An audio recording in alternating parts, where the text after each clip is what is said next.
All right. Can you hear us? Are we back? Are we back? Maybe. Anybody? Hello. Can someone hear us? Can someone make any comments? We had no problem making comments of no sound. Yes. Oh, my goodness gracious. There we go. We're so back. Yeah, honestly, that was a test for you all, and you passed. I'm proud of you. We're proud of each and every. Oh, you know what? Give yourself a round of applause here. You guys, look at those guys. Good kids all around. Hey, welcome in to the Ryan Ripken Show. Happy Tuesday. Sorry I missed you guys for 2 of the 3 days. I lost sleep over it. That's on me. But I promise we're back for a full week here. We got a lot to talk about, and there's a lot of excitement in Baltimore over baseball again. Could it happen? Are the O's back?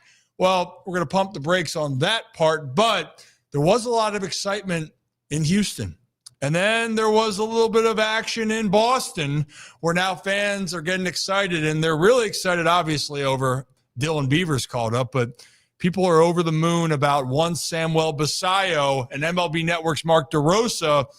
He was very bold on his feelings of what Sam Basallo can be for the Orioles moving forward. We'll talk about that. We haven't had a chance to talk about this other context in baseball, or this concept of MLB realignment. Now, it doesn't look like that's going to happen in the near future, or is it? What the heck does it all mean? Is the AL East going away? We'll talk about that. And then, yes, football season, it's getting closer. We are getting days and days away. It's still about 17 days away from opening kickoff or whatever it is. And then it's week 1. And there's still a whole lot of drama, and that is at least, knocking on wood, not a lot of drama here in Baltimore, but around the NFL, still some issues down in Washington. Dallas seems to be drama-filled every other day. And the Colts just announced their new starting quarterback. And no, it is not the one that they drafted 4th overall just 2 years ago. All of that and a whole lot more here.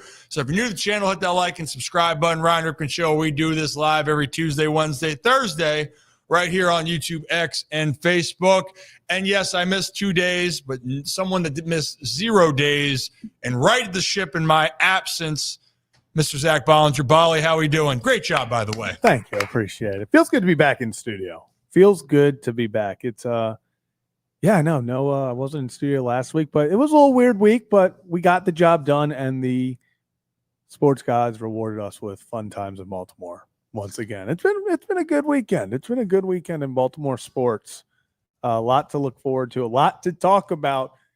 And then, like you said, when we get to the NFL stuff, there's never a day without drama in the National Football League. It's been fun. Yeah, there is some drama. And look, football is fun. Foosball is fun. And by the way, there might be a former Baltimore Raven coming to Baltimore here in week 2 because he was announced the starting quarterback for the Cleveland Browns. We'll address that. But why don't we start off with the hot topic? And it's these young birds. Really exciting. I know everyone's mind is still on this, Zach. Brandon Young almost threw a perfect game, right? Because that's what people wanted to talk about. It feels like right? That happened years ago. It was Friday. Like, it feels like it was happening years ago that Brandon Young was on the mound with a perfect game intact with 4 outs to go. Like, it's insane to me that was just Friday. I feel like I've lived 7 different Orioles lifetimes since then, because then we had Dylan Beavers Day. Then you had Sam Basallo Day. And then they both decided to have a day yesterday. I mean, you could call it Trevor Rogers Day. You could call it the day before Dean Kramer Day. It's been this team. It is not. There's not been a lack of things to talk about when it comes to the Baltimore Orioles over the last 96 hours, because this team it's fun. You know, win or lose, these guys, this is a fun team to watch right now, and gotta give them credit. It's been a good time. It brought back some energy. You know, I felt after the trade deadline, it took so much, I don't want to say the wind out of the sails for not just the team, but for all the fans, right? It's been a rough year. Teams underperformed. Then there was the frustrations, obviously, like we don't live under a rock. I understand there was some ticket frustrations. And look, don't come at me here with this. I hear you, but I understand that that's one of the elements. People are frustrated. The product on the field isn't good. They don't feel like they're getting a bang for their buck. And then whammy, Zach, all of a sudden, it's like this negative force disappeared for the series against the Seattle Mariners. And then you go on the road and play the Houston Astros after beating the Mariners in a series. And then Brandon Young, an hour and a half from where he grew up, coming to watch the Astros as a kid, he goes out and gives the Orioles one of the best pitching performances that they've had in years. And, of course, it's at the hands of Ramon Urias is the one that breaks this up. And it's a dinky-doink swinging bunt that ends this whole outing, a perfect outing. Let it be. So that happens, and then the news comes that Dylan Beavers is coming up, right? Because it was the 15th was that Friday. No move was made. The 16th, Dylan Beavers came up. There was excitement around him, and then the buzz got louder when one Samuel Basallo made his way to Houston and DH'd, and he made his impact in his first game. And the Orioles played their most complete game on Sunday. I think that was the bigger part is Basallo, Beavers up, and then Mean Dean Kramer goes out there and pitches another gem, and the Orioles offense handed the baton to the next person, and had their best win of 2025, Zach. And it's not even close. Yeah. Winning 12-0. And taking down an Astros team that's one of the best in baseball. Best in the AL West. Just like that. I mean, it's exciting times because of the young players, but also, like you said, their success to go along with it. I said on Friday night in the post-game show, this was the most complete Orioles win when you consider everything. Obviously, the near-perfect game. The offense shows out and has an incredible game. Then the next day, Saturday, they struggle. Not their best, 0 for 14 runners in scoring position. But then Sunday, I said the same thing. I was like, this was the most complete Orioles win of the season. And then last night, until you had obviously a little bit of drama in the ninth inning, it was one of the most complete Orioles games of the season. The offense is hitting. The starting pitching staff has been one of, if not the best staff statistically since August 1st. And it's no surprise guys early in that are like Dean Kramer, Trevor Rogers, these guys that over the past few weeks, months have kind of been the staples for the Orioles. And then isn't it funny? We keep talking about all these young guys coming up, and it's like, okay, this team's going to have a fun final 40 games or whatever it may be. Then you also remember Kyle Bradish is on his way back, Tyler Wells and Albert Suarez. This team is going to look a lot different over the final few weeks of the season than it did at the beginning, and I think they are setting themselves up very nicely to build momentum so they can hit the ground running in 26.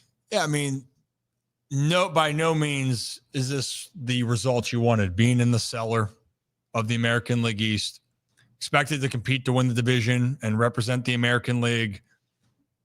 It's not that they failed in that component right now, right? And barring a historic comeback, Zach, the Baltimore Orioles will miss the playoffs in 2025. But if there's one thing that came of this, it's a blessing that these young guys now are getting the runway to go out and figure things out. And yeah, there was a freeness, and I see it in here in the chat, Walter. There was so much tension. I don't want to give away a player that I talked to earlier in the year. And this was after 2 weeks, Zach. I mentioned this last night on Kevin and Zach React. Or did I? Yeah, maybe I did. I'm losing my mind here. Do we want to go down that rabbit hole right now? Yeah, that's a whole different subject. Yeah. It's just like in Wedding Crashers there. Because you know what? We're going to stop talking about mom for a while. This is a whole new set of issues. But in all seriousness, the Oriole player that I'm referring to, I got to talk to him, and this is after 2 weeks of the season, Zach, and it was, man, we got to start winning games.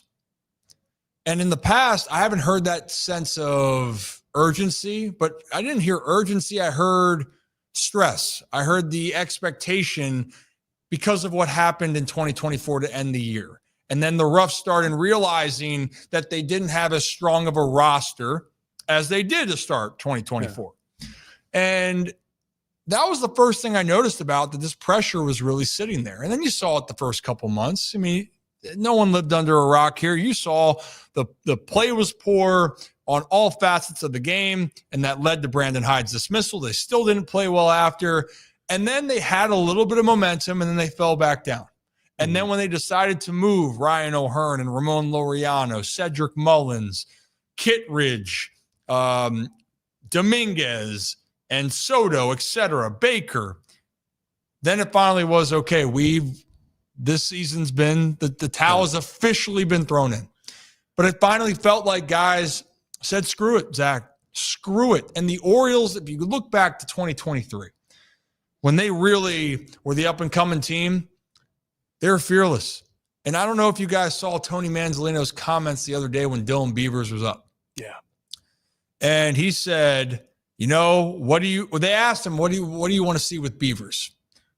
And his answer was, I just want Beavers to not realize where he actually is. Like paraphrasing, but his meaning was, I want him to go out there and play fearless and not worried that he is trying to make an impact to be on next year's team or to figure out how to be a big leaguer, go up there, not worrying about a damn thing. And that's what the Orioles did in 2023, in the first half of 2024, and then they became the hunted. Well, now you're seeing that youthful energy, the vibe changes. And Zach, I preach this, culture's a thing, but when things aren't going right, like look around baseball. When things aren't going right, you feel it. Mm-hmm. The New York Mets were right there with the Phillies. Yeah. And the Mets were one of the worst teams over the last 2 to 3 weeks, last month of the year. Are they a bad team? No, but are the vibes not good there? Are they not playing with good chemistry? No, it's a struggle. And that's what Baltimore was going through. But the Mets at least bought them some runway where they can right the ship still. Baltimore doesn't get that luxury here. So a lot of great things that we can continue to go on and on about here with all these teams. But it's a good reminder. I don't care how good of a team you are, Zach. You go through the tough times, it's how quick you can get out of it. That is what the team's going to remember it. And so far, how about the Detroit Tigers are riding the ship? They're back on track. The Guardians, who everyone thought they were selling, they're 64-60. And how about the Yankees? When are they going to make the comeback? Well, now the Yankees are trying to hold on to that final wild card spot. Think about how things have changed over the last month plus. And it's not because of just talent. It's about trying to play together at the right time. Now, does Sam Basallo help, Zach? Yeah. That helps with some vibes. Mm-hmm. Trevor Rogers gave him a great shout out after his catching abilities. But let's not talk about his catching abilities so far. We can get into that a little bit later. Why don't we play that Mark DeRosa clip about what he thinks of Sam Basallo? And he talked on MLB Network earlier, and guess what? The reviews, they're pretty damn great. I watch Samuel Basallo. This dude's going to hit the baseball. To come up to the big leagues 2 days ago, the at-bats he has had, the confidence with which he's in the box, the bat speed he possesses. He reminds me of so many guys I played with in my generation, some of the best hitters in the game when I was coming up. So I want to dive in because I've been focused. I watched all of his ABs last night. He destroyed the minor leagues. And I talked about this yesterday, doing the Futures game 2 years ago. It was him and Roman Anthony when you watch these guys take BP. Run this back for me. I mean, he's out on his front side. After he makes contact, he's out on his front side. These balls are destroyed in minor league parks. Guys don't hit a ton of homers in the minor leagues. And he's going backside oppo in the dark of night on some big yards in the minors. Run this. He knows he got this, and he's off his backside. So pause this for me and bring up the first board. Look at what he did in the minor leagues. 2023, he hit .313 with 20 bombs, an on-base of .402, and a slug of .551 with a weighted runs created plus of 164. And then this year, he was hitting .278 with 19 and a .449 slug with a 116 weighted runs created plus. And then in 2025, .270 with 23. And a 150 weighted runs created. I mean, torch the minor leagues. bat speed, confidence, everything. I want to go through a few of his at-bats and bring up and morph in. Lecky did a great job of some of the comps. There's his first knock, okay, against Javier. Just hitting an absolute bullet. You see his family. We can go on. And actually, I broke down his at-bats from yesterday in Boston. If you want to go check that out, it's out now. And for the Holy Shirts and Pants members, you got to experience that live in the moment. And then we talked a little bit before and after, but don't give away all the secrets. But if you want to be a channel member, click that join button as well, and you can be in on the action when we're going through it. But mainly, Zach, what we're seeing here, and it's become a universal thought. Sam Basallo is extremely talented as a hitter. I think a lot of people already knew that. And then if you watched him just after 2 games, you can understand that the talent is all there. I think more than the talent, Zach, is the approach. I broke it down yesterday, and the thing that I loved about his second at-bat or his second hit, it was a big part of the game still. The Orioles are trying to put away the Red Sox in the 9th. He's down 2 strikes. He gets the ball in the dirt that advances the runners. Then he battles off a splitter, and then they try to go high fastball. And it's actually a good pitch. It's a good pitch by the pitcher. Problem is that Sam Basallo has unbelievable bat-to-ball skills, and his approach was so simple that he just hit an absolute rocket back up the middle. Those 2 runs, Zach, ended up being great insurance because, Cano was getting a little rocky. Yeah. But the Orioles get out of Boston winning get out of the night winning game 1 in Boston.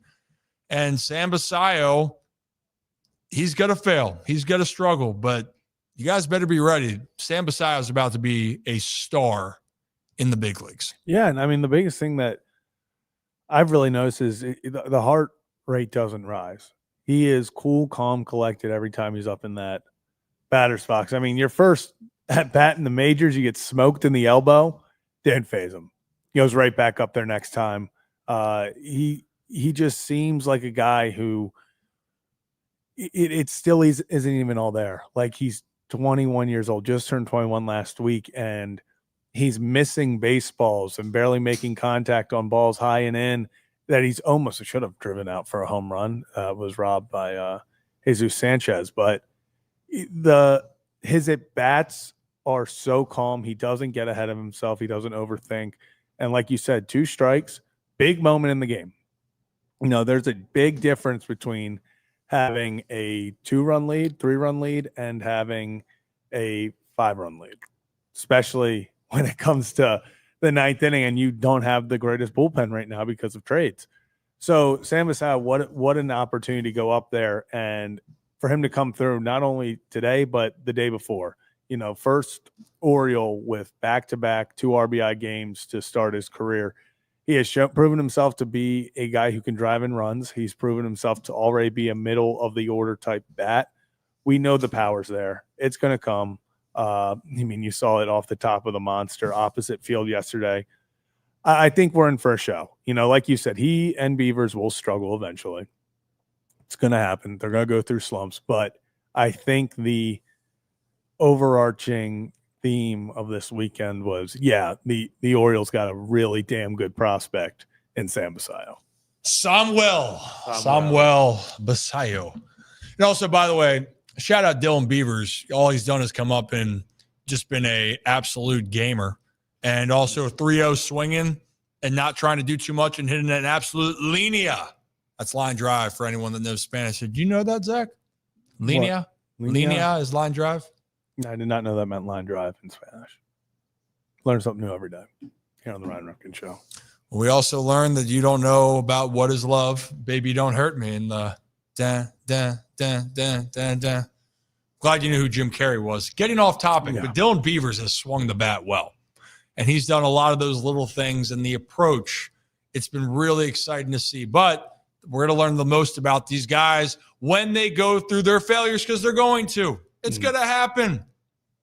It is going to happen, but I loved what these guys have done so far.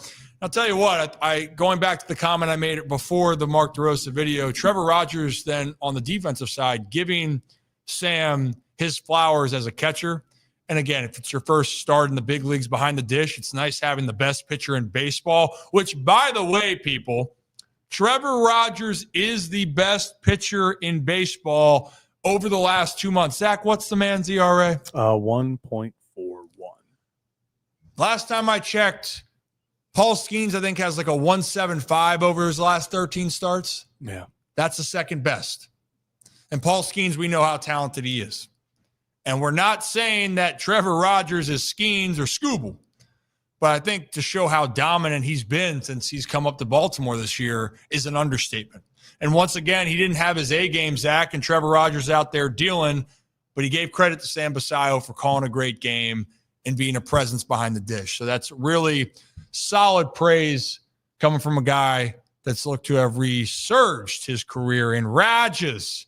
And a lot to look forward to, at least in Baltimore, down the stretch. Better days are ahead. And for anyone thinking that the window's closed, no, the window's not closed. It's not. But what will happen next is going to depend on this young core and obviously who's coming in to help that pitching rotation in the future. But you know what also can help, Zach? What's that? If you guys can hit that like and subscribe button, because we do this live every Tuesday, Wednesday, and Thursday right here on YouTube, X, and Facebook. And as always, want to shout out our great partner in Merit Clubs. And now that we're moving towards the fall, Zach, we got some opportunities around football season. Ooh. We might be hitting the lots. We might be able to have more giveaways with Merit because not everyone's going to be trying to take over the pool, which, by the way, they're having like a Labor Day party. I just saw that pop up. I'm like, don't tempt me with a good time. I like to have fun. Especially by the pool. But Merit Club, by the way, they have month-to-month offers now where you can save hundreds for a year membership. Or if you want the solid month-to-month deal, check out meritclubs.com and say, yeah, I heard something about that on the Ryan Ripken show. Well, you probably also have heard that we are based out of Baltimore, and we do talk a lot of baseball, but we are going to still continue to talk about football down the road here. We will find a space for baseball. Don't worry. And one little thing, we might be changing our fall schedule. I think we're always going to have a Thursday show, Zach, but we know football Sundays, when's the hot time? Mondays. So you guys can count on Mondays and Thursdays, and then there's some rumors in the works here that the boys might be back for a little Sunday pregame shows. Ooh. Talk about fun. We're having fun. Oh, we're having fun. We are having fun. I'll have a lot more fun if I figure out who I'm taking third overall in my league back home, Zach. I'm stressing about that. But before, you know what? I can't get into football talk. If we go down this rabbit hole, we're not coming back. Are we going down the rabbit hole? I think we might as well. Or do we want to finish with baseball? We might. Okay, yeah, you're right. Let's finish with baseball because I think that's a good topic. And then let's dive in to the National Football League. We want to deep dive. Well, let's deep a dive. This is still a log, by the way. Let's deep dive into this. Exactly. Zach, I think this is what you'd swing. This is what you swing during softball. Yeah, that is actually exactly what it is. This would be the torque. The torque, huh? Wow. I really think like this is actually what, like Excalibur, they pulled it out of the rock mythologically. Like, I feel like this could have been it. It was just like a super heavy bat. This is a weapon. That is. You make contact here. No, yeah. It's going to take a good swing to make solid contact. But if you do, talk about jumping off the barrel. That's what it. It's got it's a big head right here. Make contact, ball's going a long way. What might be long in the distance, but might actually be closer than it appears, Zach. MLB realignment. I didn't think that we were going to have this discussion until Rob Manfred went on Sunday Night Baseball and talked about just on the air, like nonchalantly, oh yeah, we're thinking of expansion and realignment. And so for those that haven't seen this, and this was on Front Office Sports earlier in the week, and obviously, Zach, it's always under 3 seconds here. Always under 3 seconds. Always there it is. There it is. So for those that are listening on Spotify and Apple and wherever you get your podcast, if MLB expands, Rob Manfred says the league could also undergo realignment that would likely do away with the traditional AL and NL and the current 6th division format. The commissioner said, and I quote, "I think if we expand, it provides us with an opportunity to geographically realign." That was a post by Front Office Sports. So, Zach, first thing in my mind is like, no, God, no, like the Office. Scott, That's it. That's it. But then I thought about it for a second. I don't hate it. I still don't love it because I've come to love the rivalries that have been created in baseball. I've enjoyed what the Orioles playing the Yankees and the Red Sox, the Blue Jays, the Rays. But geographically, if you're trying to make it easier for the players, like it makes sense, I guess. But if that means Jeff Passan said the other day, Zach, what? Nashville was in play? Yeah, I feel like well, Nashville's been in play for forever. I've seen things like Charlotte. They're probably going to need like a Salt Lake City in the West Coast as well. I would say we probably see 2 teams, but one on the East Coast, one on the West Coast. I hate it with everything. I do, and it's because it's the classic like it's change. It's not what we know, so I'm going to hate it. I'm sure it's going to happen. This is not an if. This is a when. Rob Manfred and them, he would not say that on Sunday Night Baseball if this was not happening. Like, let's just be honest. Like, everything they do is so calculated. Every idea they put out there is so calculated.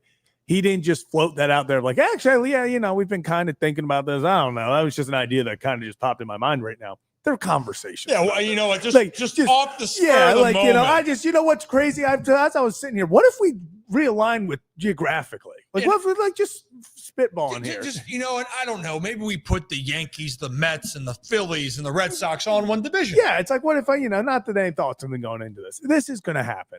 Well, I don't think it's going to be next year or the year after. I think this is like a 3-4 year plan down the line. I think that's more kind of the pace of it.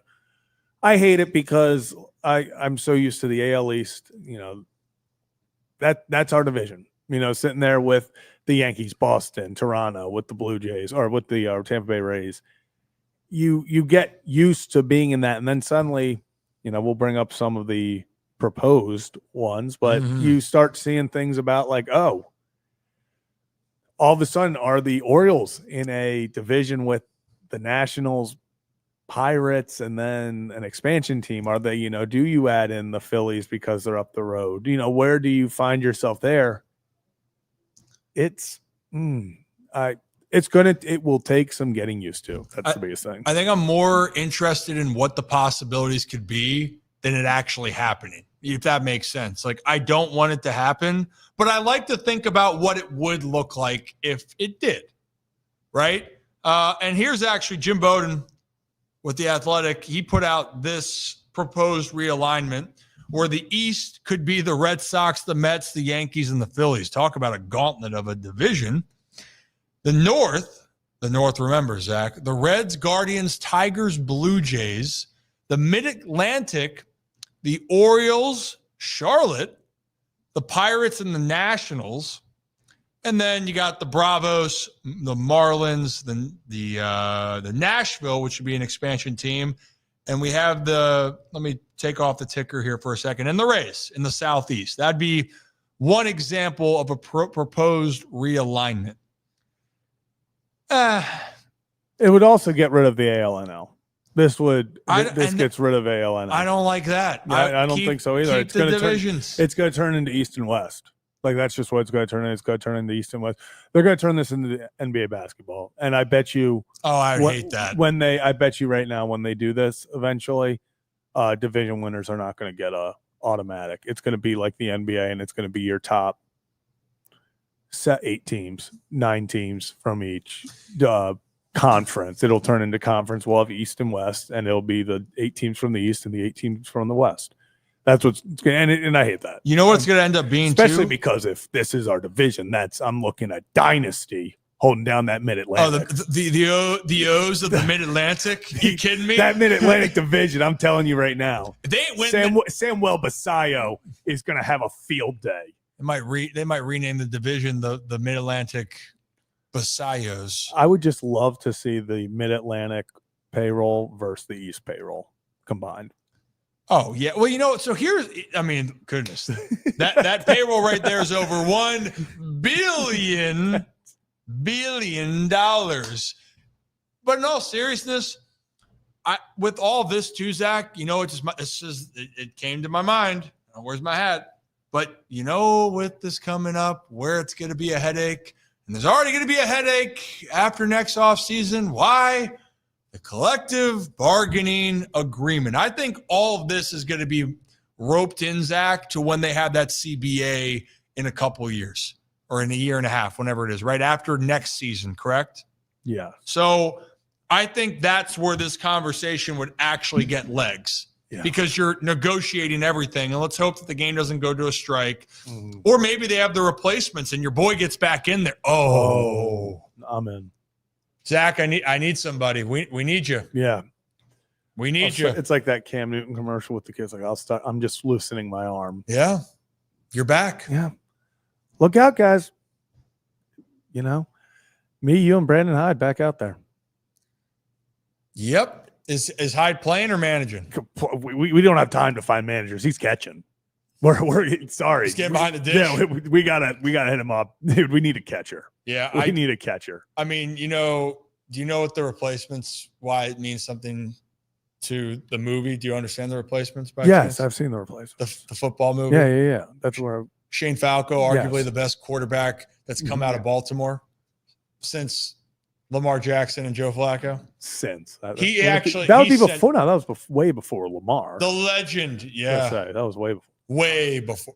Was even before. Was that before Flacco? Yeah, timeout, dude. The movie is it's an older movie. Well, I'm glad you've seen it. Well, yeah, I was gonna say all of a sudden I was like, wait, this was before even. Yeah, that was definitely before Flacco. I'm kind of shocked because you saw a movie where, if I get the date for it, I'm really curious on the exact date. I'm kind of teetering on when it was. Yeah, it came out the year you were born. So you might have been, what was the actual release date here? August 7th. Yeah, so I was 6 months old. August 7th, 2000. Yeah, I was 6 months old. You're seeing the world from a whole different lens. And then your life was changed forever when the replacements came out. And that's how people view the movie. It changed everything. But this is a situation, in all honesty, that MLB is going to have to continue to discuss. You're going to have to deal with the salary cap, salary floor. Like all of these conversations, if you realigned, it would have to go hand in hand with what the CBA is going to be. And personally, I love the divisions the way that they are. I love the competitiveness of what the AL East is. But if you're going to make a super division, well, then you better be able to have things that are going to work themselves out. But Charlotte, though, Zach, down there, by the way, Charlotte, they need to expand their stadium. The AAA stadium's gorgeous, great place to play, but they need to expand it from a like guideline standpoint. Nashville, similar things, but those cities can have a big league team. Mm-hmm. The Panther Stadium's right down the road from the Charlotte Knights field. Nashville, you're in Nashville. You're in Nash Vegas. Nash Vegas. So it's going to be a fun situation to monitor. And I'm with you though, Zach. I feel at some point, whether people like it or not, some sort of realignment will happen. But don't try to be like any other division. Don't try to, or any other sport. Be you, baseball. I will say my biggest thing for expansion, because obviously that would be the biggest part when this all goes down, would be with expansion, is how are we filling that team? Because obviously most, leagues will do an expansion draft. I would assume they'd have to have some sort of that. They have to. But this isn't like the NBA or NHL or NFL where it's like, hey, you need to find, we're going to give you this base amount of players from other teams, all this. You have to fill out a minor league system. You have to fill out, like, That's good. It's going to take a while, I feel like, for an MLB expansion team, unless they nail it on draft picks out of the gate to kind of, it's going to take like 2-3 years to kind of build up just a basic farm system, because you can go sign free agents, like you can fill out the farm system, but it's what kind of talent are you getting in there? That I would be very intrigued if maybe they're getting more draft picks the first year, if, maybe more late round draft picks, something, that's where it's going to be intriguing is what they would do. It would be. And here was, I saw, where's the West or the West? The Midwest, Cubs, White Sox, Brewers, Twins. Like that makes sense. Southwest, Astros, Royals, Cardinals, Rangers. So the Astros and Rangers stay together. And then the Pacific Coast, Colorado, the A's going to Vegas is a big part of this whole thing. Yeah. We have to remember that. The Mariners and the Giants, and then you put the D-backs, Angels, Dodgers, and Padres. I see, as a traditionalist, I don't want to see the Giants and Dodgers lead the division. I like that. I like that rivalry.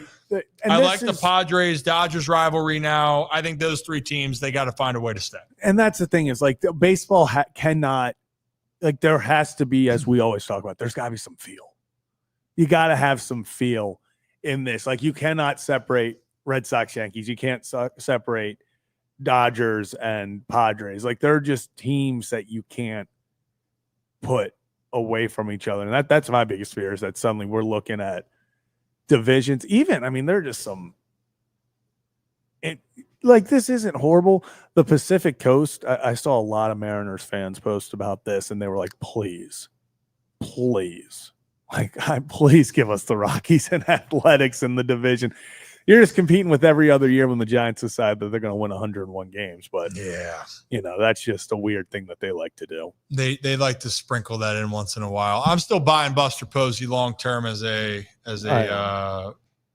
president, but we will find out. And Charles, you're right. Like Cubs and Cards, it's these great rivalries in the cities that people will remember. Now, will new rivalries be created? Sure, but we're talking about decades and decades of fan bases like kind of liking each other. But when I mean kind of liking each other, they just freaking hate each other. And I love it. I love the grittiness in the 90s, even though I was too young and Zach was, not conceived yet. But those days, like the bitterness, it made the rivalry. So what's happening with the Padres and the Dodgers right now, it's good for the game. It's good to have that chippiness. I mean, heck, we want to talk about with football, which we'll get into.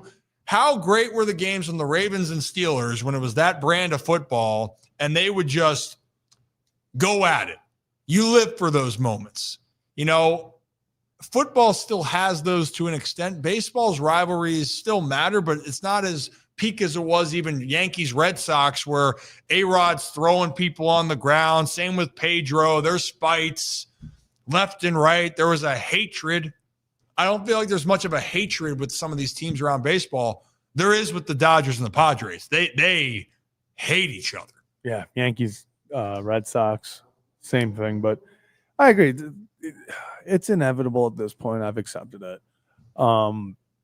But it's going to be how they do it is really going to just decide, I think, the initial kind of reaction and also long term, because this will create new rivalries. Like, you want to talk about rivalries, biggest one for the Orioles is probably going to become the Nationals.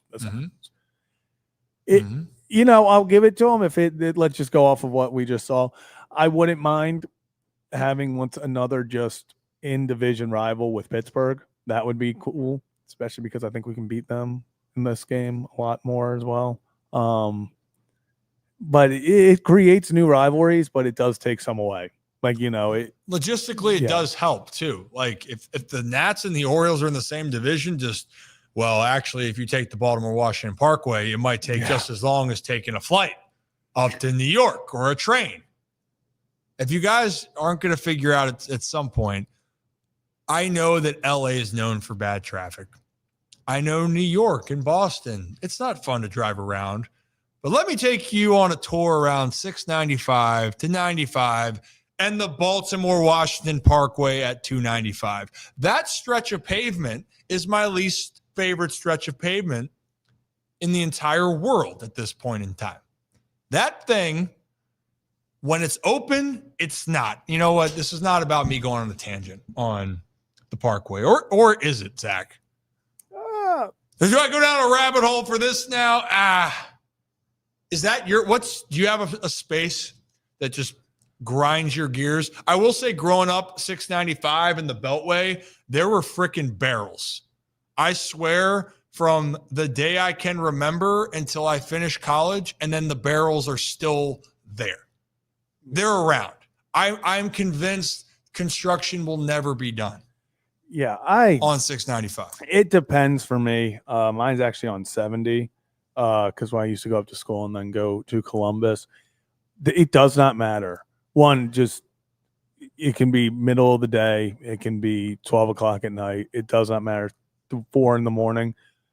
Near Frederick, there's just always traffic because they're closing lanes. And I'm like, I've not seen work done here once, but every lane is closed. Also, if you're ever heading to Huntington, West Virginia, there's like 50-mile stretches of just cones on the side. And they're like, we're getting to it eventually.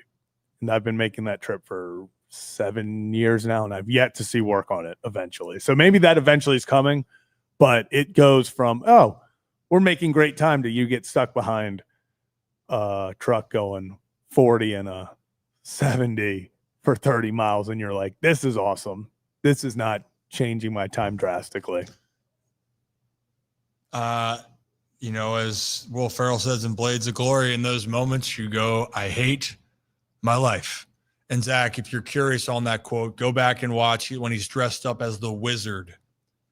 And, he's boozing because he got banned from figure skating. You've seen Blades of Glory, right? Yes, I have. I've seen, I was going to say, if it's a Will Ferrell movie, depends, especially the bigger ones, I've seen them. It might not be the big ones I've seen multiple times, or Anchorman. I've seen Elf a million times. Campaign, I think I've seen twice. Get yourself a broom. It's a mess. It's a mess. Welcome to the show. Welcome to the show. Love the dinner, just to get everything out of the way. Promised I wouldn't get mad. Oh, goodness. We could go down a rabbit hole here. Heel cinnamon. But, guys, if you're new to the channel, hit that like and subscribe button. We're live on YouTube and X and Facebook. I see you guys. Thank you for the support. We do put this out on Spotify and Apple and wherever you get your podcast. And I only say it so, I think the more I say it, either people will get annoyed or they might remember that we're available there, and leave us a review. We're trying to get the good word out here of all the things that we have planned and a lot of the great interviews and events that we might have up our sleeve in the process. But before we go into football, talking about events here, Zach, how about the BMW Championship? Electric down the stretch, and Mr. Scotty Scheffler just refuses to lose, sinking that 40-yard chip and making it just like that. Did you win anything on that? No, I didn't bet any golf this weekend. Didn't bet any golf this weekend. Well, have you been lucky recently? Actually, have you? I have been actually. Shout out to my boy Samuel Basallo and Dylan Beavers and Jeremiah Jackson. Actually, all the young kids have been. They respect money. The kids have balled out for Bali, so maybe that's a good time to take a quick trip up to our friends at Hollywood Casino and Charlestown Races in West Virginia. You kept up. I did. Kept up. Proud of you. Well, guys, our friends up at Hollywood Casino Charlestown Races in West Virginia, with week 1 approaching, we are going to be up there that Sunday, and it's going to be a lot of fun. They got a tailgate party rocking and rolling. And, Zach, actually, they have 2 special guests. And, no, it's not just the Ryan Ripken Show coming out there. They have 2 former legends of these teams. For the Washington franchise, they got Chris Cooley, tight ends, coming out. And for Baltimore, you saw him almost make history for the most single-season rushing yards in the history of the NFL. That's Jamal Lewis is going to be out there at Hollywood Casino on the 7th. We're going to be up there during the early window of games. And who knows, Zach, we might end up being there for the late window of games. depending on how things go, but should be an absolute blast. Before I give more of those details away, though, Zach, do you want to talk about what's on your docket for your Bolly's bets this week? Let's do it. Last week we went 2 for 3. Actually, we went back to Kyle Schwarber on Thursday, and he came through for us. We're going to stick with what's been working over the weekend. I'm drinking the Kool-Aid. We are going Sam Basallo and Dylan Beavers to each get a hit. Put them together. Let the young kids do it. Let the young kids hit. I'm loving it tonight. Let's go with Beavers and Basallo. The Killer Bees in Baltimore are going to come up. Each get a hit. Is that what we're going with? Apparently, I've been seeing. Actually, the Orioles posted about it too. Apparently, that's a thing. It's the Killer Bees because Basallo Beavers. Maybe the Killer Bays. Killer Bays. The Bays. The Bays. The Bays nays. So we will see what's going to happen here down the stretch. And we'll rock and roll. You know, it's funny. I just got comments from it. So I appreciate all of the ones that love our show and hate our show. There's a guy that I think just hates the show, but he comments on it all the time. So I think he kind of likes it. Not anyone in this chat. I just saw my phone blow up and I'm like, I appreciate you. Don't like what I have to say? Don't watch. But you know what's been great of why this has grown so far, Zach, is our community. You guys are stinking awesome. We appreciate you guys. And Hollywood Casino was one of those guys that were with us from the first year. This is our second year with Hollywood Casino here, which has been tremendous. And if you guys are looking to join us at the Tailgate special here, little stop traffic, Zach, you know what it is. Over and under 2 seconds, one Mississippi and one Mississippi and whammy. Oh, my goodness, right there. So ESPN Bet, that is where the sports book is at Hollywood Casino in Charlestown. Tailgate party September 7th from noon to 4.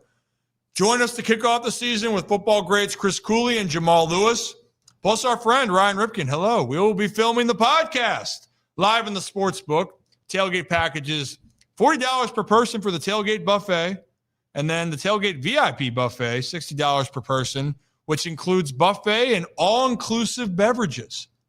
I would like to get some inclusive beverages. Actually, I'll tell you this. You come up to the show, there is inclusive beverages for our show members. It's our community, Zach.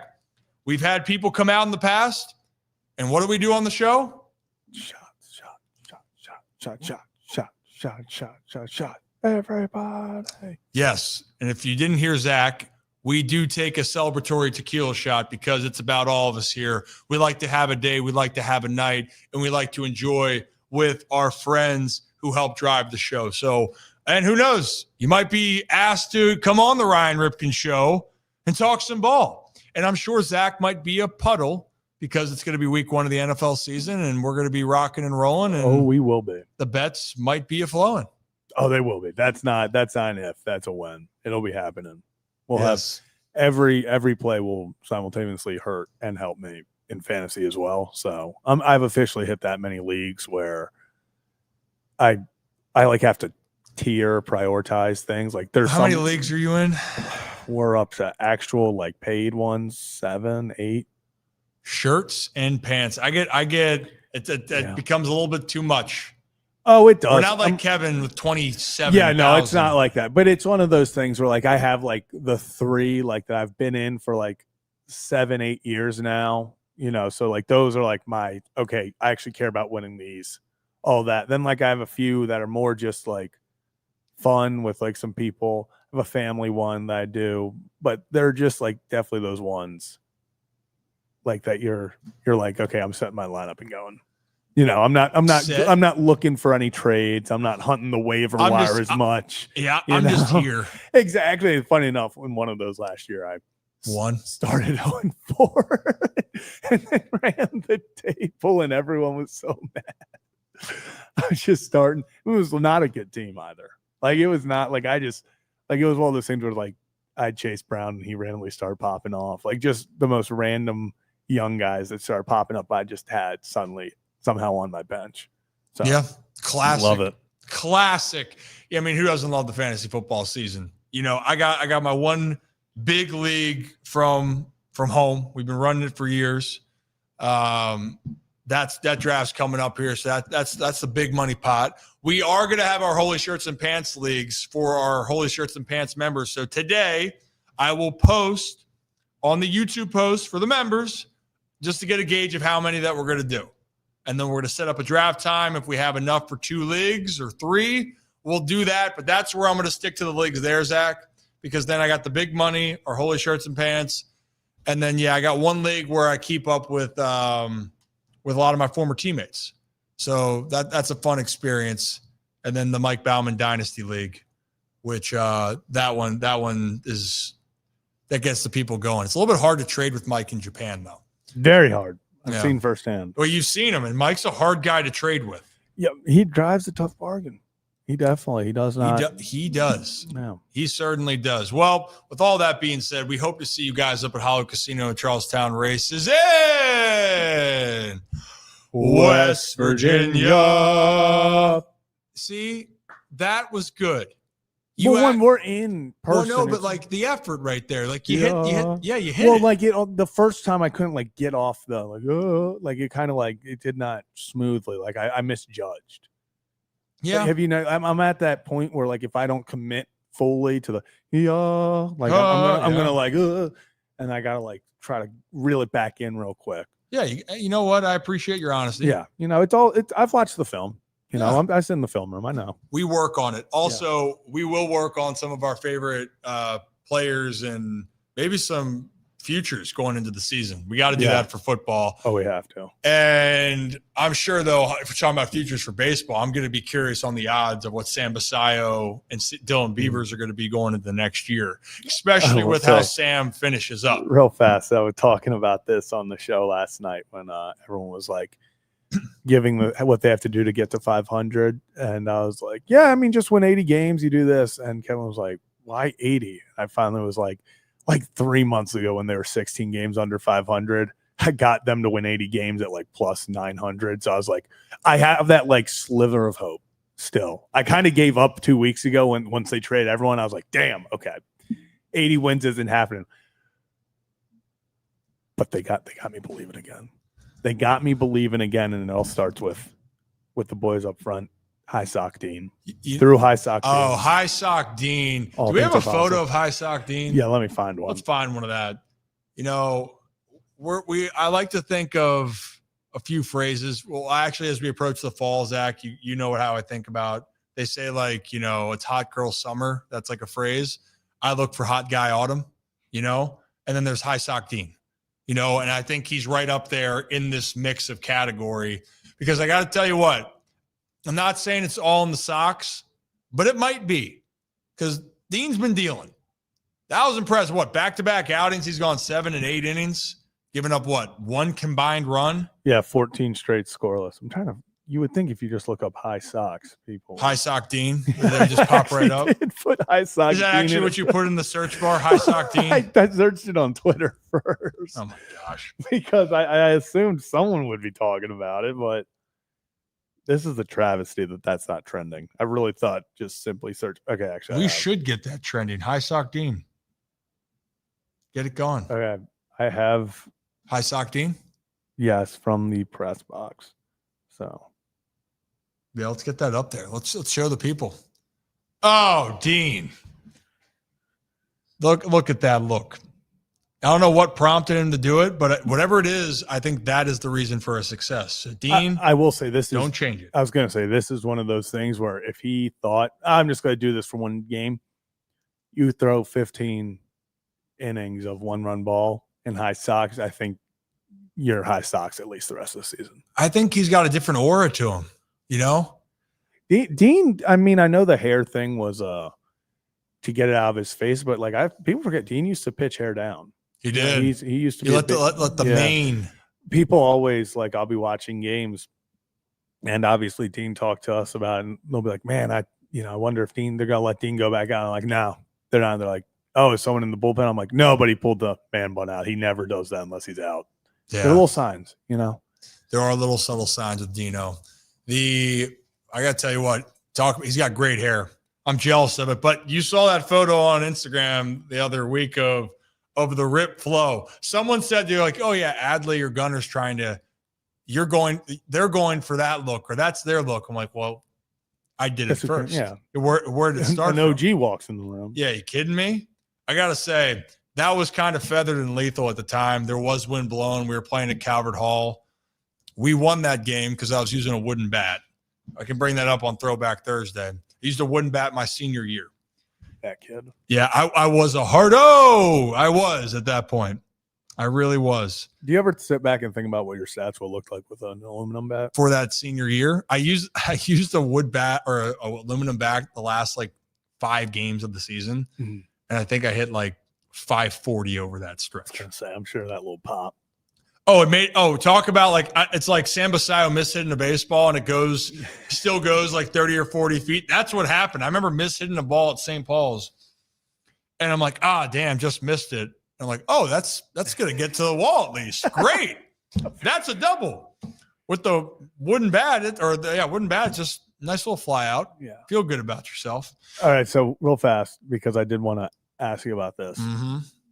Mm-hmm. Big deal or not, because I saw some people saying upset, some like Sam Basallo thinking he got all of it against the Green Monster and kind of watching it for a sec. Oh, he watched it. He thought he got it. He thought he got it. How would it have felt that your first extra base hit would have been prevented because you were admiring your work, and probably like in other ballparks, Scott probably will with the height. It probably goes maybe. Yeah. Not there. I was gonna say. So his 2 first fly balls have been robbed homer, and then thought he got it all off the top of the Green Monster. Yep. And luckily, though, he hustled and the throw was a little bit offline. Funny enough is he kind of missed both. He did. But I mean, I think that's the crazy part with this kid, dude. He's so damn strong. Like, so damn strong. He's going to be so damn fun to watch. And Walter, about the Dean part right here, people don't like when I say this, but I'm going to say it one more time. Dean Kramer has a very high ceiling that people do not want to admit. And that's okay. And ceiling, Zach, does not mean that he's reached it or he will ever reach it. But you don't go out there and do what he's done now, how many times this year, that he's gone 7+ innings and given up 2 earned runs or less on the year. It's high. It's just the fact of some of his other starts. And if you could eliminate the month of April, so help me, Dean, if you can learn how to pitch in April, they might be building a statue for you outside. Well, maybe they'll have an extension for you. I still think you extend Dean, you extend Trevor Rogers. That's a whole different conversation we can dive into for a different day. But Dean had a 6.75 ERA, Zach, in April. He gave up 19 runs in April alone. 19. So far,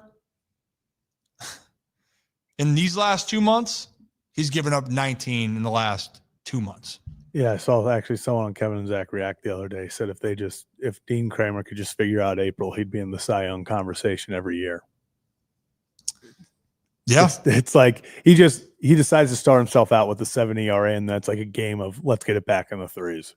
He just plays that fun game every year. He now has a sub-4 ERA. Yep. In the top 34 of all qualified starting pitchers. Top 34. There's 30 big league teams, Zach.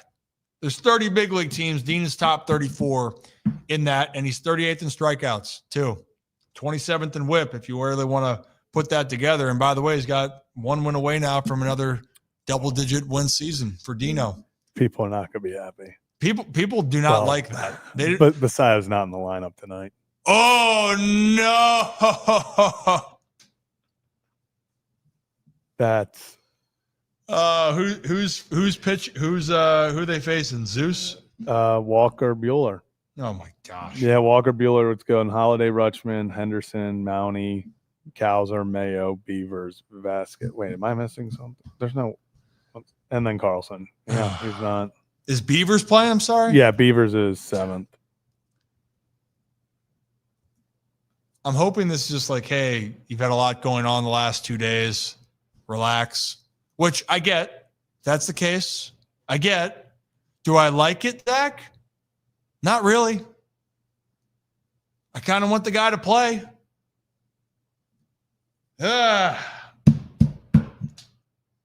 Nice. Well, you know what? Cancel the season. We're done now. Get us on out of here. Get us on out of here. But in all seriousness, I think it's because the DH and the catching and the travel twice. I think that's the thought process. But in my mind, Zach, he should play no less than 5 games a week. I would like to see 6 and give him 1 day off if you want to do that route. That's me. You want to think I'm nuts? Great. I am nuts. But just because I believe in the guys. But anyway, new to the channel, like and subscribe button. I had something else I want to talk about, Zach. It's kind of baseball related. It's kind of not. You know, I also, Rick, I did see your comment earlier. I will be down at Pickles on Friday doing pregame for 105.7. Come by the Pickles, say what's up, and hang out. Should be a good one. That was the thing. So can you enlighten me on this Frank the Tank throwing out the first pitch? Oh my gosh. That's Saturday, right? Yeah, everyone's so upset about that. Frank the Tank from Barstool is throwing out the first pitch, I guess, being the interim or guest splasher. From what I've heard, I guess Frank is trying to throw out the first pitch at every game or every stadium, every team this season, next season, whatever it is. I saw he reached out to every team. Yes, some are doing it. I think this is just a non-story. I get why some people are like, he's a Mets fan. He's a diehard Mets fan. I think it's just someone with a big platform that asked to throw out the first pitch, and the Orioles were like, yeah. I'm not really reading too much into it, but it's gonna be interesting to see. I mean, it definitely got people very upset this morning. As I saw it, I texted my friend about it. I thought it was hilarious. I was like, why do they have Frank the Tank throwing out the thing? I thought it was like just a funny thing. And he's a guest splasher too. Yeah, like I just thought it was funny. I was like, this is so random that Frank is doing this. And then I went online and I was like, wait, people are actually like pissed off about this. And I was like, oh, I did not know we were getting this upset. You opened on a a can Tuesday. of worms. Yeah, I was like, I didn't know we were getting this upset when he was announced. But I mean, things are going well in Birdland. We needed something, you know. And I get this is the big thing, you know, it's Palmer's jersey night. I guess people are upset with that. So should Jim throw out the first? Is he working that night? He has to, or at least be there, right? Yeah. Well, I hope he'd be there. I was gonna say he definitely should be. I don't know if he's working. You know, he doesn't have to be. He's Jim Palmer. You can do what you want. Yeah. But yes, it would be good if he were there. And the Orioles, though, when they come home, Zach, are going to try to get over 500 at Camden Yards. How about that? So maybe Frank the Tank's going to help them get back, or not, you know, or not. But I guess they've had a lot of different splashers. They've had now Frank the Tank. They had Nick Moore, long snapper that has been he's the Lamar Jackson of long snappers. I also love that Nick sent that into us. That might be the quote of the year. Like, whenever Nick sends something in the chat, I'm like, what is he about to send? And I see Nick Moore is the Lamar Jackson of long snappers. And I was like, this is a quote. That's a quote we need. We need a graphic with that quote, and we're hanging that somewhere next to our Nick Moore jersey. That's never here. We were supposed to have a Nick Moore jersey like a year and a half ago up here. Yeah, it could have been the entire background. We would have had a whole wall just for Nick Moore, but no. Woof, woof, man. I don't get it.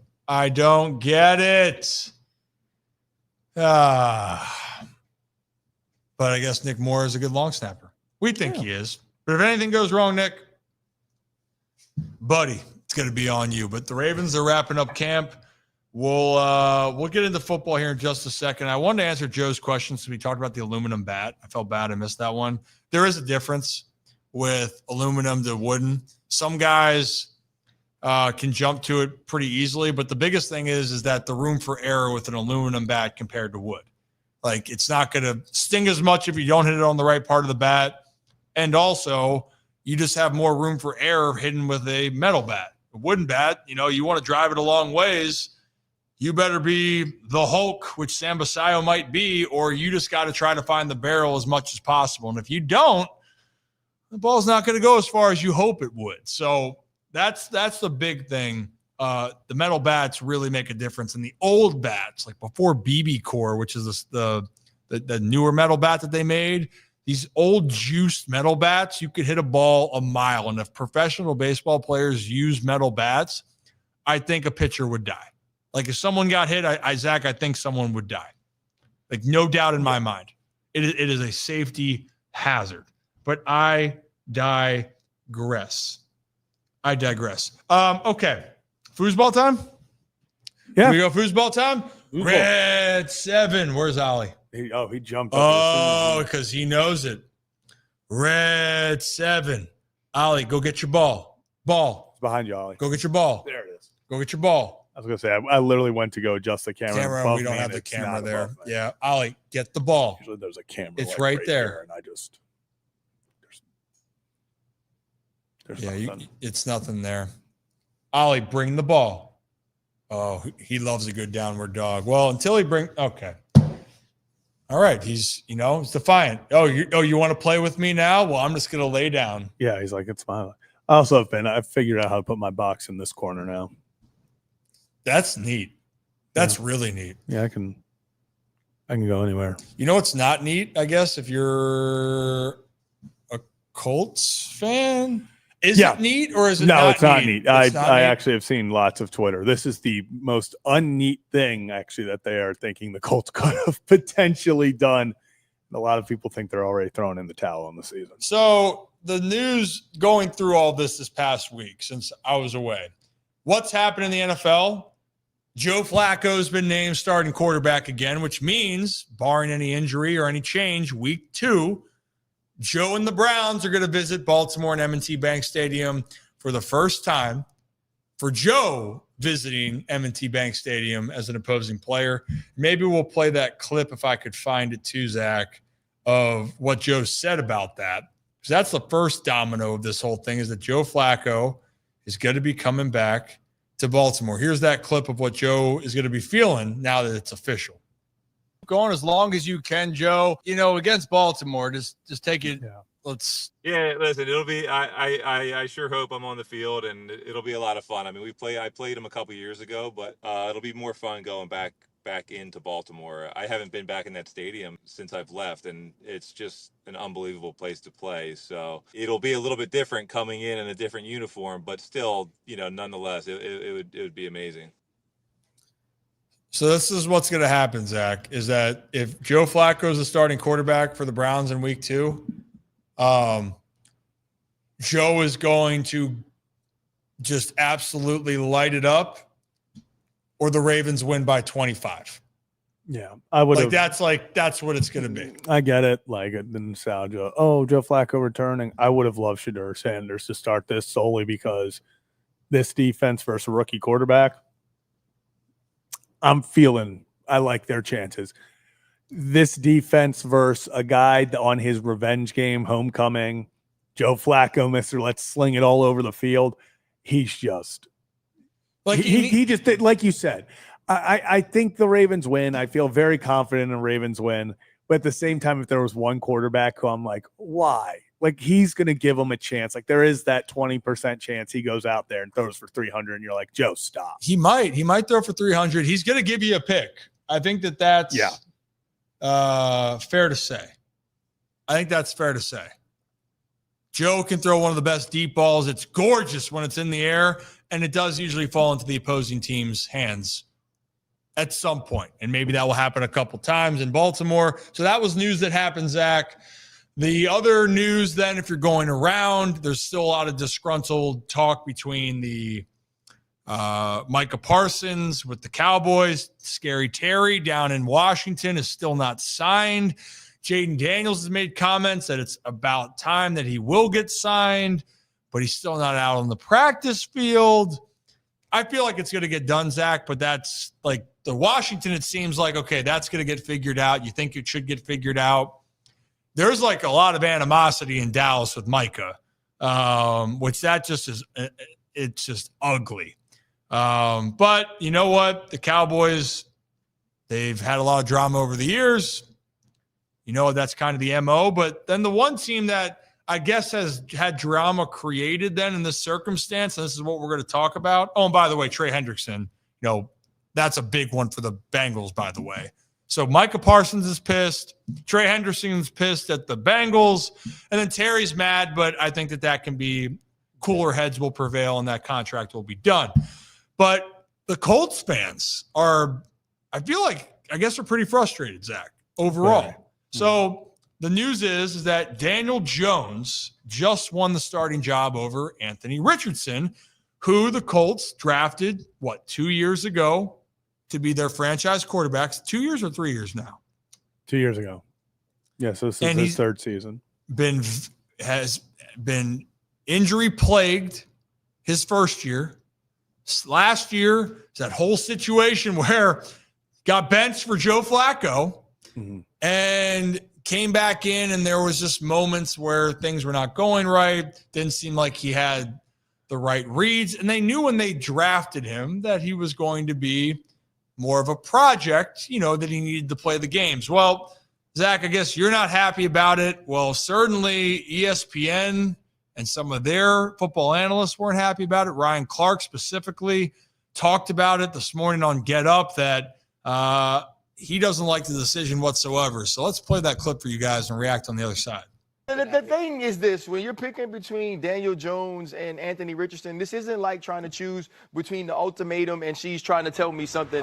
Two beautiful books written by Dan Graziano, right? Okay. You see things like this, right? He misses an easy check down, and now you have a swing route. He gets to the right throw, but it's off the mark. And then you watch him do some things that go above and beyond the X's and O's. Here he's being spied by Isaiah Simmons. It's a 3rd and 9. He makes a move. He gets the first down. And now this play got called back, but there's going to be a free rusher off of the right side of the line. He's going to fade to his left, and he's going to hit this slot fade. It's not a good throw. It's a perfect throw. It's a great throw. It's an exceptional throw. It's a throw that not many people in the world can make. And so if I'm Shane Steichen and I'm sitting there, these sorts of plays, when he does the good things, these are the things I'm trying to get more of, but you can't get more of them if he does not play. Right. You know what Daniel Jones is. That's not changing ever in life. When he becomes your quarterback, you have decided that you're drafting another one the next year. Yeah.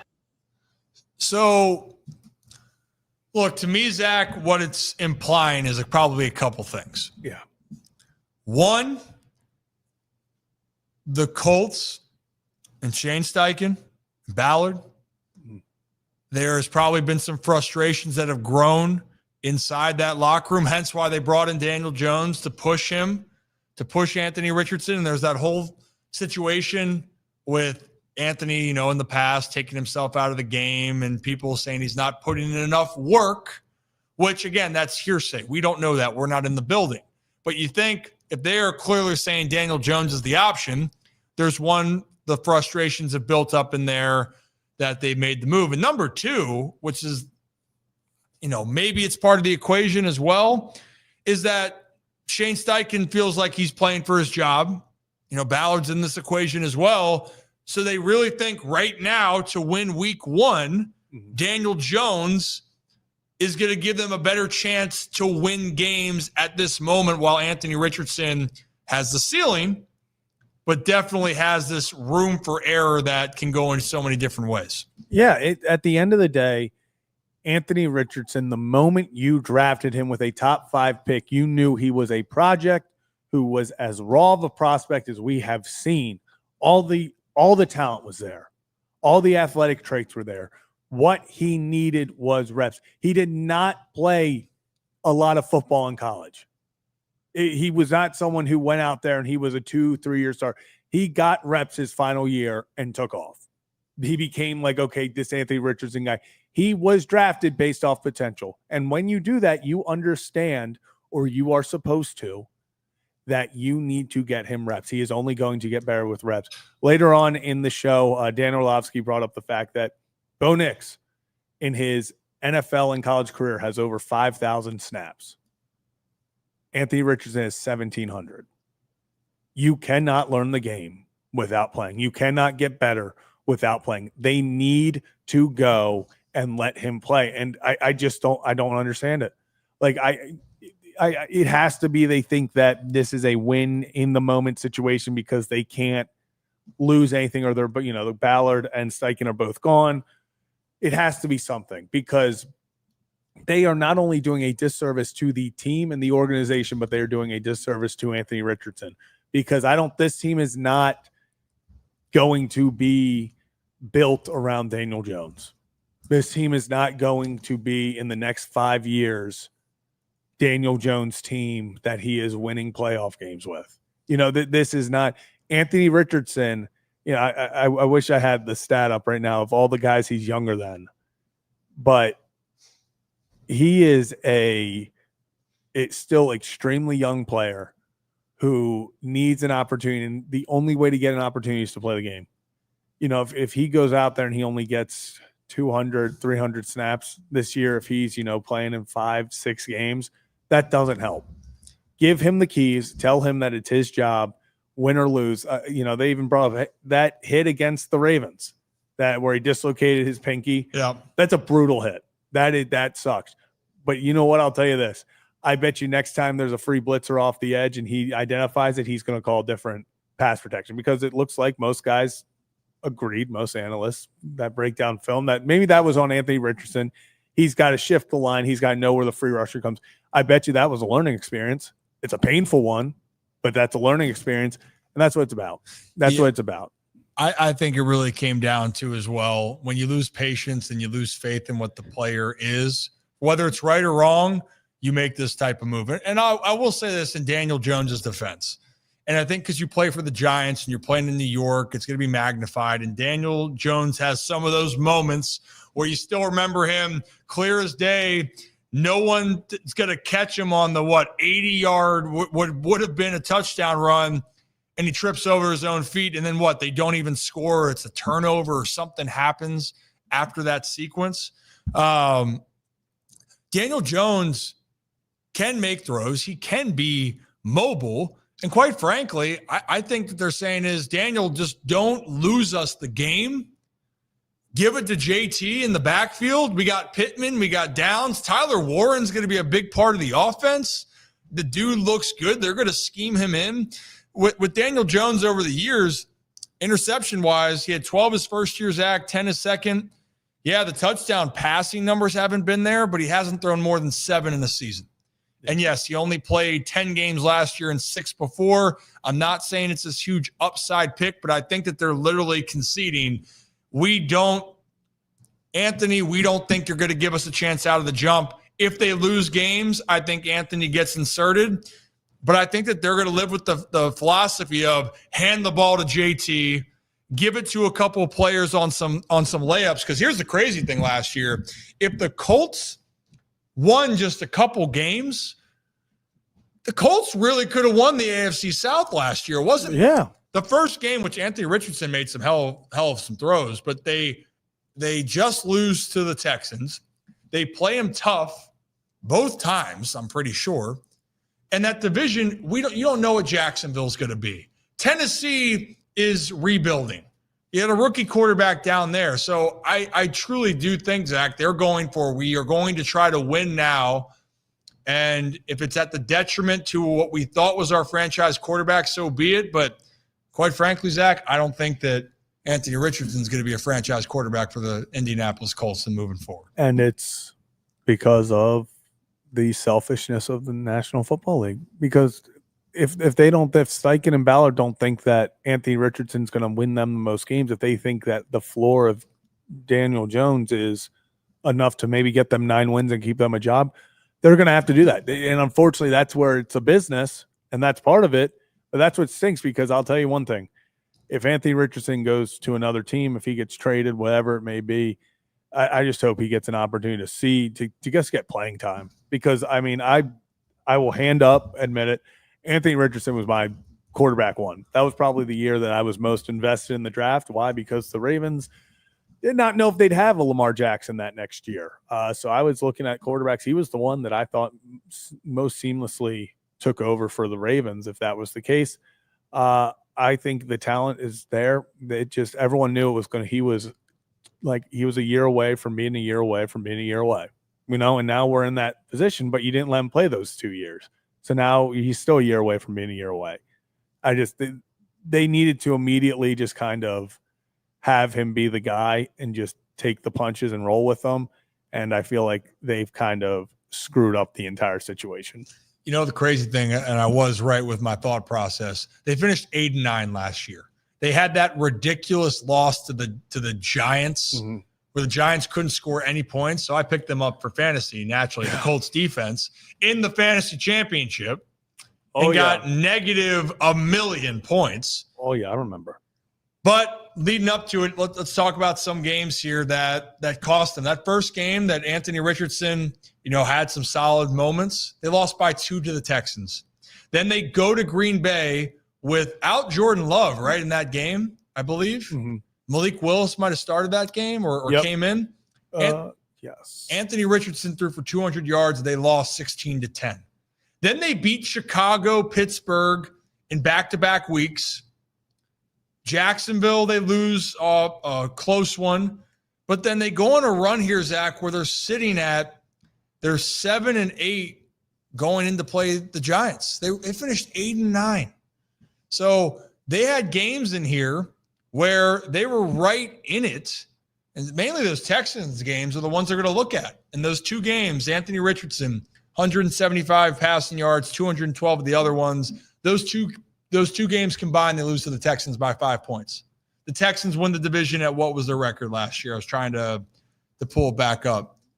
They kind of snuck in as the 4th seed, right? So I don't know why I'm blanking off the top of my head because I don't want to get it exactly wrong. Here it is. Right now. Whammy. They were 10-7, Zach. The 2 losses, you win one of those games. They're both 4-2 in the division then too. And then the Colts would have a better conference record than the Houston Texans. So you win one of those games last year that happened. I think that's where this thought process goes for me, is that Steichen saying, screw it, we're going to win this game. And I think it matters. You're right. The last thing to close this out, development in all sports matters. And I think that some people want to wipe that under the rug. So you're right. When you draft Anthony Richardson 4th overall, what was your expectation? If you really wanted him to learn, you play him through thick and thin, or you let him sit and you let him watch and you let him learn in the process. But you didn't. And you put him in that scenario where now he's trying to play catch up. And then once you get in the bad graces of a coaching staff, Zach, we've seen it with guys. You can be good, but then you might have to go somewhere else to try to reach the potential. I mean, hell, we've seen that with a few quarterbacks. I mean, Baker Mayfield was one that everyone thought was the savior in Cleveland. And he had some really solid starts to his career in Cleveland. And then everyone thought he was just the next trash quarterback that was just on the merry-go-round. Yeah. Goes to Carolina playing scout team defensive tackle or whatever the hell he was doing. Mm-hmm. Him and Sam Darnold, and they're both starting. Seahawks, and now Baker looks like a true franchise quarterback down in Tampa Bay. So does Sam Darnold have something to do with this? Is it Sam Darnold's fault? I mean, we've now seen. Or is it because Sam Darnold was drafted as young as he was? Is that where you're going? Well, I'm more saying Sam Darnold, Baker Mayfield, reclamation projects that all of a sudden they got into the right system and kind of took off. Do you think maybe the Colts are going, hey? And I will eat my words if Daniel Jones comes out here and looks like Sam Darnold did, and he's all of a sudden looks like a top 10 pick that he was and all that. Because it does take years for some guys. But I do wonder how, the Geno Smiths, those guys who suddenly later on in their careers took that big step and you're suddenly in the right position. You're like, oh, this is a dude we have. You know, Mhm. I don't think when Baker first went to Tampa, no one was pounding the door saying, "Oh, this is a great signing." It was okay. Let's see what he can do. You know, he was competing with Kyle Trask. Yeah, for all we knew. It was okay. He had a nice little 2-game stint in for the Rams where he came back and all that stuff. It's going to be interesting to see, but I wouldn't be surprised if that had a little bit to play into this of like, hey, we've seen now around the National Football League a few guys that have gotten second, third chances and in the right system have taken off. Yep. So maybe I will definitely eat my words if he comes back and can do that. I would love it for Danny Dimes. Danny D, baby. You know what? He's going to have an opportunity. I'd argue it's going to be the best amount of talent around him offensively. I mean, you had Saquon, who was the guy, obviously the most talented guy that he would have, but having Jonathan Taylor, a healthy Michael Pittman, Downs, Tyler Warren as your three primary guys right there, solid offensive line. Or they had some changes. Yeah, the Colts, Danny Dimes, we'll see what happens here. But in the meantime, Colts fans, I get it. Maybe not what you want, but I guess you have the true answer by the end of this year.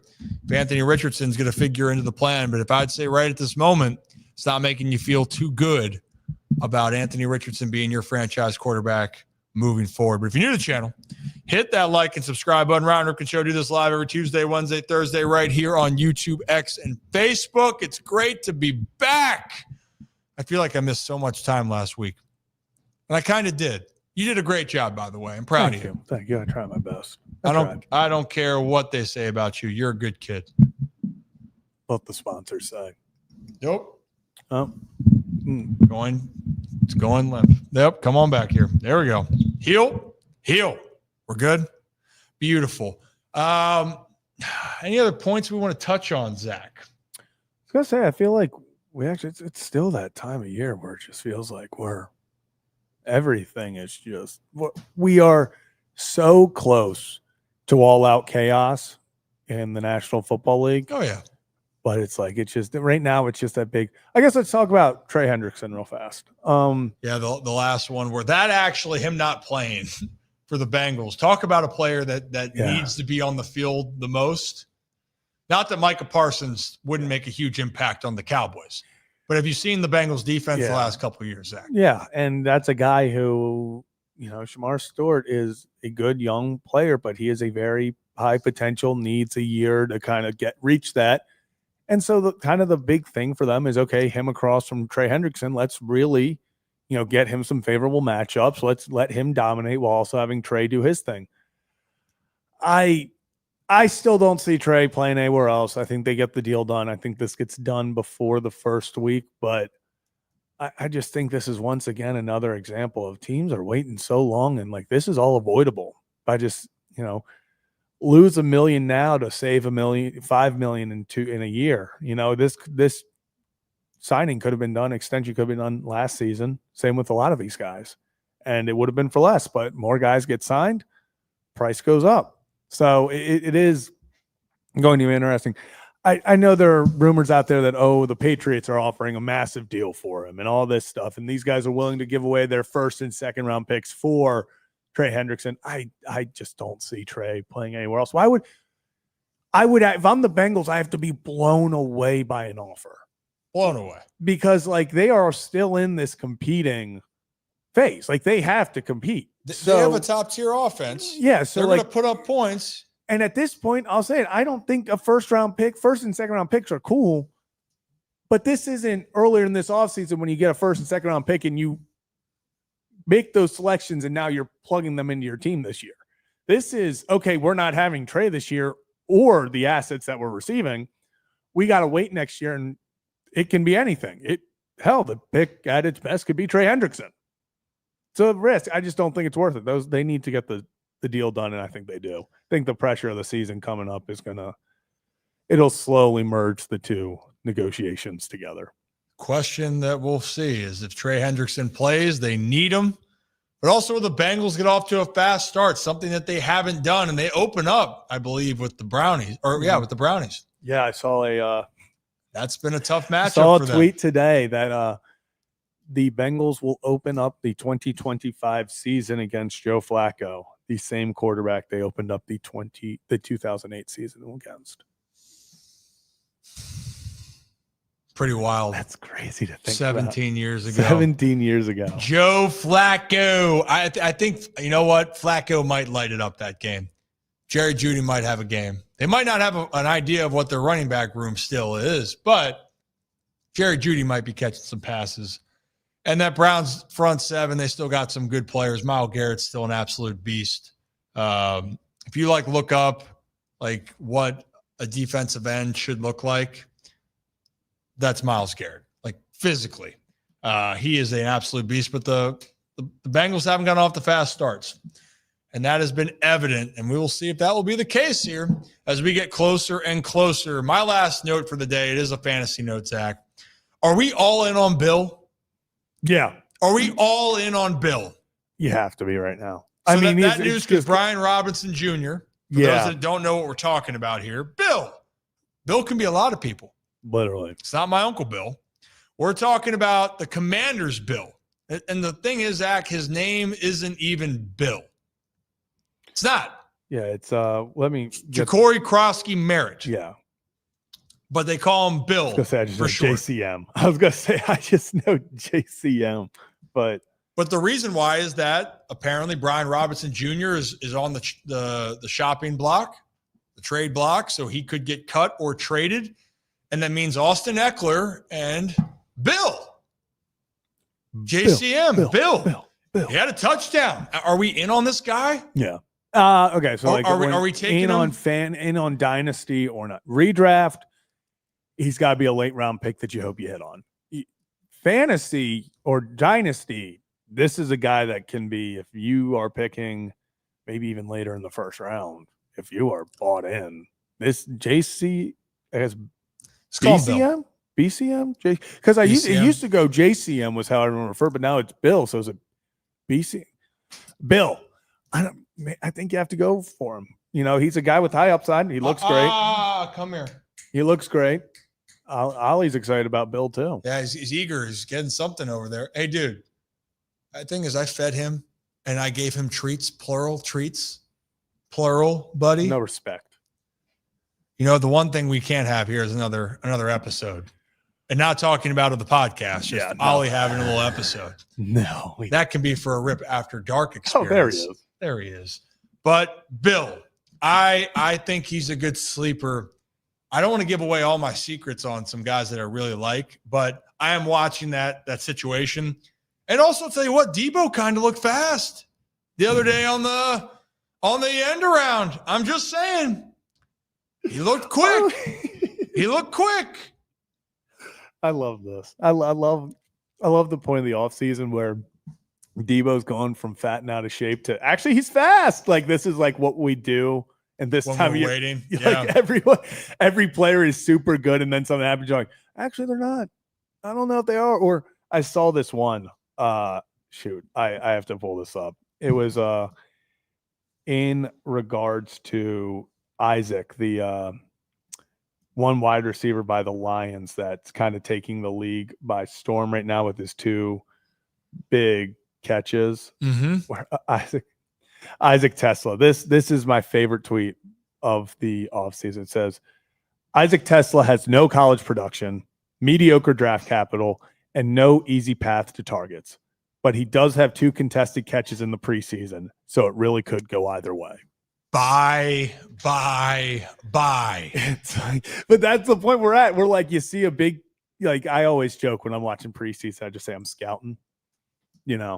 Gotta get those picks in, and it is so funny. And I fall for it. I even compare it to at least once a year. There's that one Raven that everyone buys into in the fan base, and then the team's kind of he's not making the team, but we're but he made those 2 catches in preseason. He's on fire. Yeah, I think of Tim White. Tim White, I thought was going to be the greatest. Legend. I thought he was going to be the Orioles, the Ravens' next So- wide receiver one. She was going to be the superstar, like Victor Cruz-esque. Like that's what everyone thinks. Like that's literally everyone assumes that's where everything. everyone goes. It's like, oh, there he is, the Victor. Or your 6th round pick starts going off, and everyone's like, oh, the next Puka Nacua. Like you've convinced yourself that you found it too. Yeah, Like, and you you're are like- the one that unlocked this code.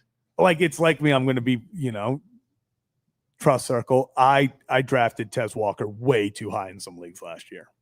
Like I'm not saying like high as like a ridiculous, but it was like 11th round that I was. I thought like this. Guy. I thought I was the smartest in the room grabbing Tez Walker. Like, damn, they have no clue about the deep ball that's about to be Tez Walker. Lamar to Tez Walker every game. He got one of them, but it was a touchdown. So like that was on my bench, but You proved them wrong, Zach. You proved them wrong right there. Look at the catch to touchdown rate. Okay, I saw something. I love, I love the fact in fantasy where like it feels good when you get something right. For someone doing something that's their job, and like you're like, oh, I'm buying in that you're going to do your job well. When you feel like you're the main reason for it, you're like, yeah, I'm just that damn good. You start the one guy over your star because you're like, he's been struggling. I get this, and then he goes off for like 25, and you're like, you're in the group chat. Like, I mean, I just had a feeling. Yeah. You've been sitting watching the film. I will say one of my favorite tweets from last year was having Jordan Mason on your bench for Christian McCaffrey shows all the skill that goes into fantasy football, and it goes Jordan Mason going down and Isaac Guerrero becoming the starting running back for the 49ers proves that none of this actually matters, and that's just luck. Yeah, like you can go and have every backup plan. Fantasy football will find a way to humble you. Yeah, I was in the finals. I thought I was in a really good position to bring home my 2nd consecutive championship, 4th overall, Zach, but fell in the championship because you know what? Amir Abdullah dropped 17 points on me, and Josh Jacobs and Terry McLaurin combined for like 6 points, something they hadn't done all year. They had been the studs, but Amir Abdullah and Dylan Carlson. Hey, kickers are part of the game. That can be for a whole different time.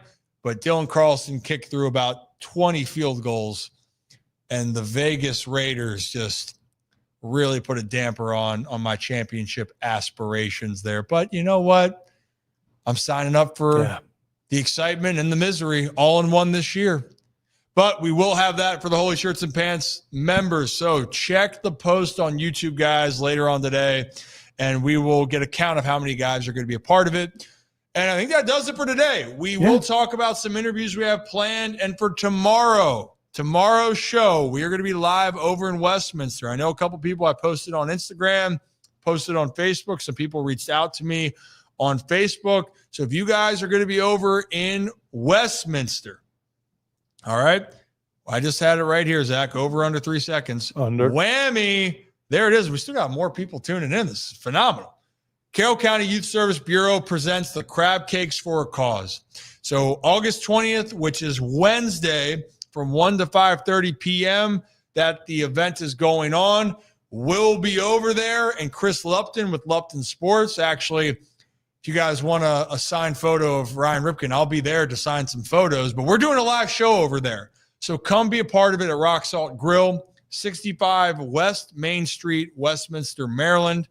And it should be a great time. Come get some food, come out for a great cause. And you guys all know I want people to try to take care of themselves and get help if you need it. And that's something that Carroll County Youth Service Bureau is looking to provide for so many people. So Crab Cakes for a Cause, Rock Salt Grill, tomorrow, 1 to 5:30 p.m. Be there. Or at least tune in and we'll see you tomorrow for the show. We can't cue the music though, Zach. Yeah, we cannot. Do.